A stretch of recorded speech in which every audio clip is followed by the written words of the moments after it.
Well, good morning. I had a pretty terrible night. I was warm enough.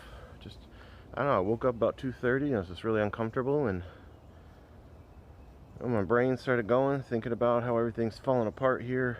I just couldn't go back to sleep. I just kept thinking things over, and what I'm going to do this morning. So 2:30 is when I looked at the clock, and then I looked at it again later. It was 4:46. I ate a little bit, beef jerky, drank a little water, took some Tylenol, and then I was able to go back to sleep until just a little bit ago. It's 7 something now, 7:20, something like that, I don't know. Anyway, I'm packing up the tent, got all my gear out of the tent, it's about to wrap that up. It's not nearly the moisture problem, condensation I thought I was going to have, but I guess I usually start this with breakfast, so I'm going to try and get moving here right away and not cook anything. So I need a couple of these bars, drink that Sprite that the angel gave me, get me powered up, and then decided I'm going to walk out to the road.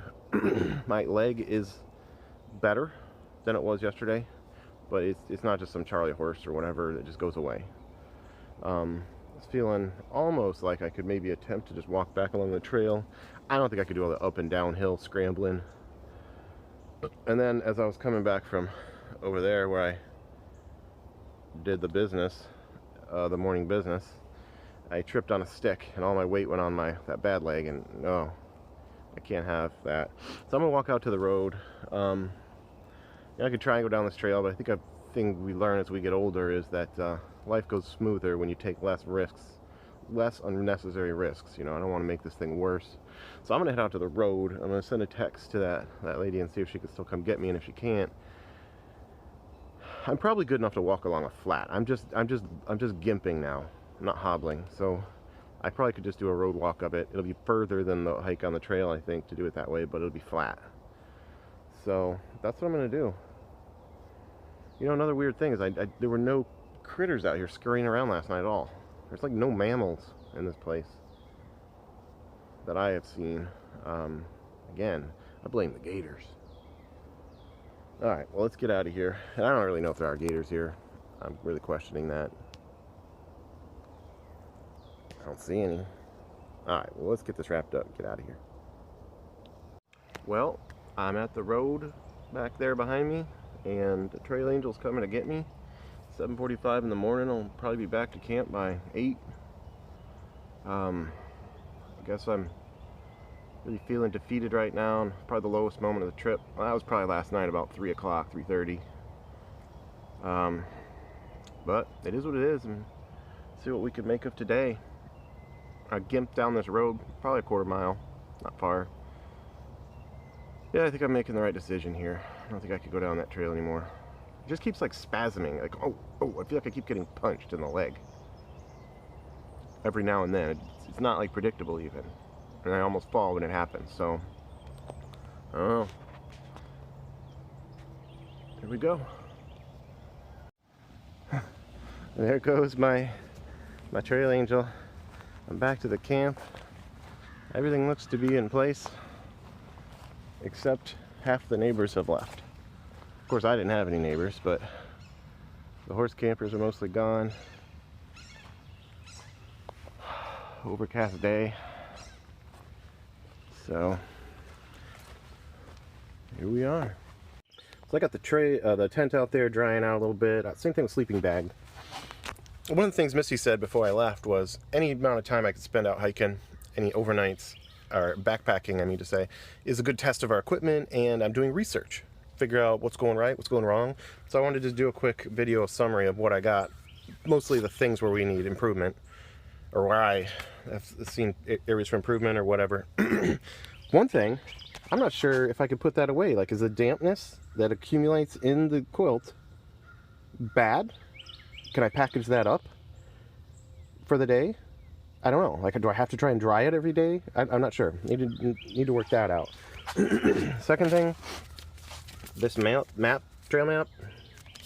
I'm not gonna say it's garbage. I guess it's good as a backup. But Gut Hook's app definitely superior, vastly superior, especially when something goes wrong and you're kind of in panic mode and you're not really sure what you're going to do. It's really nice to have a good map with a little blue dot that tells you exactly where you are. You can zoom in, zoom out, plus all the notations. Great. We should get gut hooks anywhere we go. Even on the Ice Age Trail, probably be nice to have, which they do have it for them. Second thing, at one point I was sitting on the ground and there was a tick crawling on my hand. I think it was a tick. It was a really small one, but I still think it was a tick.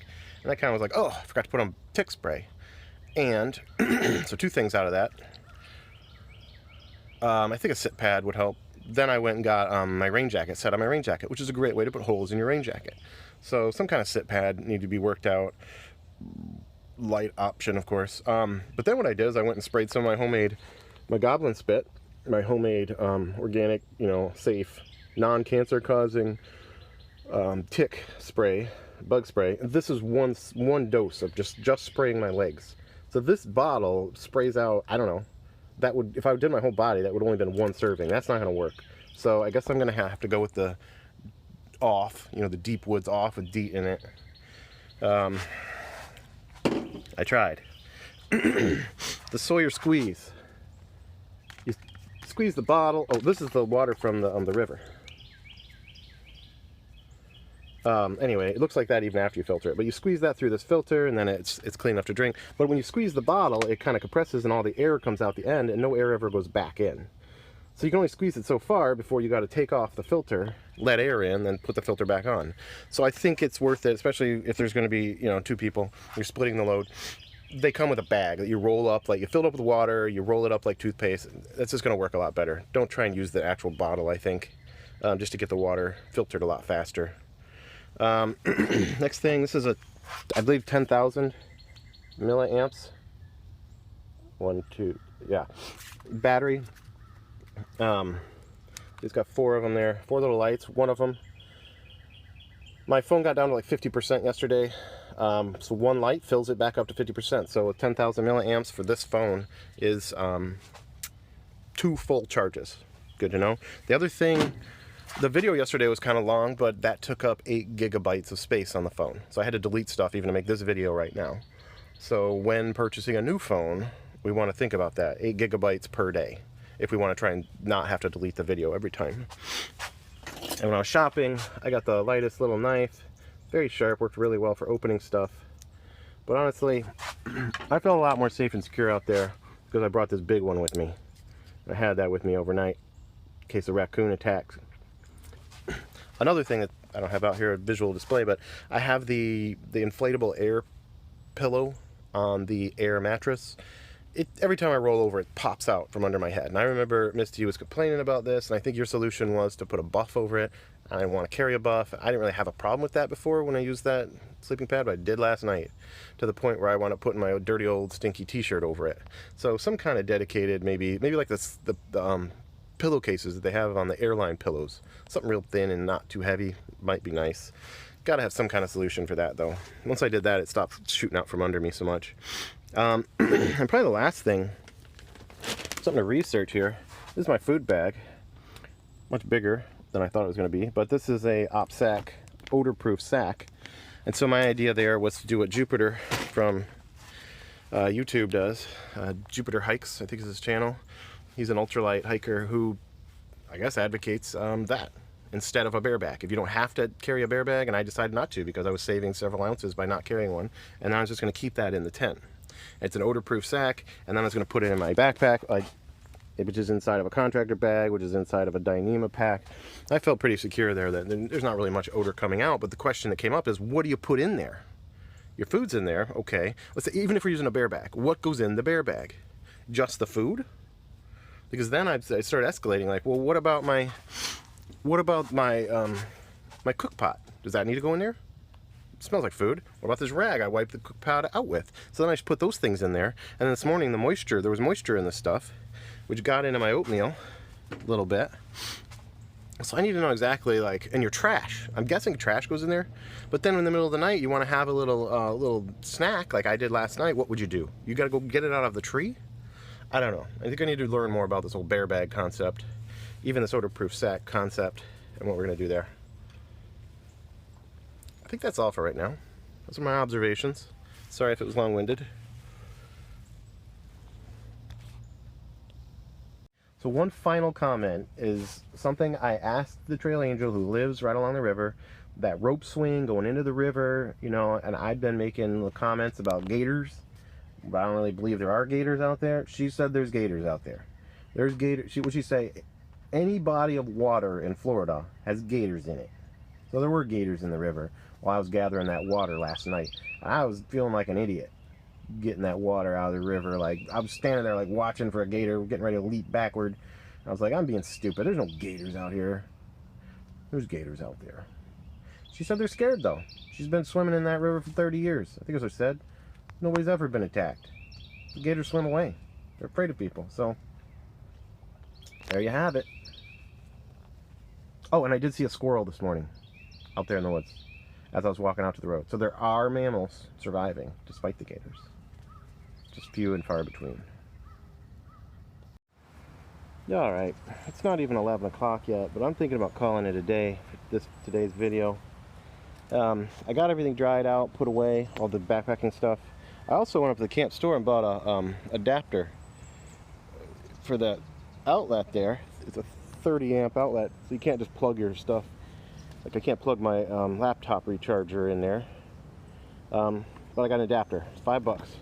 So from now on, anytime we get a campsite where we got that kind of connection, we're gonna have power. This is gonna be a major thing. Revolutionize the David and Misty camping, glamping experience. It's gonna take it up a notch. Yeah, $5 investment. Wow. Anyway, my leg's a lot better than it was last night, and I think if I just rest it, it'll be even better tomorrow, and maybe I can actually do something. We've got beautiful weather right now. You can see blue sky, clouds.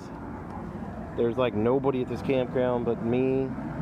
Like, I'm the only one using the shower and the bathroom, and I don't know. Really nice time to just, whoa, there's an A-10 flying over.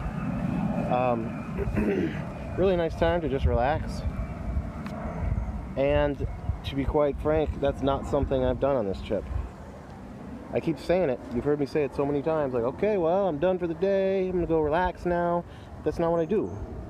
I've been sitting down and editing videos for 2 hours. And then posting them, and then I look around and it's dark and I watch like an episode on Netflix, and then I go to bed. So I haven't really done any relaxing. I think that's what I'm going to do today. I'll sit out here for the next 3 hours or so till the rain comes, and I'll move into the tent where I got all the power I need. Great, you know, internet signal out here, so I can watch YouTube or whatever I want to do. So, and then tomorrow I can dry the tent out. The tent will dry out. It's supposed to be a couple clear days. And then we'll decide from there when I'm going home. Probably sooner rather than later. I feel like the trip's pretty much wound down here. I don't feel confident to go back out backpacking again. So, yeah, here we go. We'll talk to you later. Well, it's 4 o'clock, 5 hours since my last video. I spent a bunch of time sitting in my chair right there, staring at those trees over there, watching some woodpeckers. There's a pair of them, relaxing. Then the rain rolled in. I went and took a shower down there at the shower house. Then I came in here and I took a nap for an hour over there. And ever since, I've been sitting in that chair reading magazines. It's been great, but I'm bored. What am I supposed to do?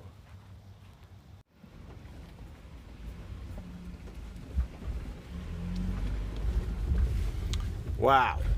So this place is huge. I just had to get in the car and go for a little drive since I can't really walk anywhere. This place is ginormous. They got sculptures around, like whatever that was. Really impressive facility here. There's tons of camping. Wow. Look at that, there's a pond out there. Oh, and I drove down to the canoe and kayak rental. They're not open Monday through Wednesday, so can't do that tomorrow. I don't know, maybe I'll find something else, or maybe I'll just do some more relaxing. Anyway, y'all have a good night, and I'll talk to you next time.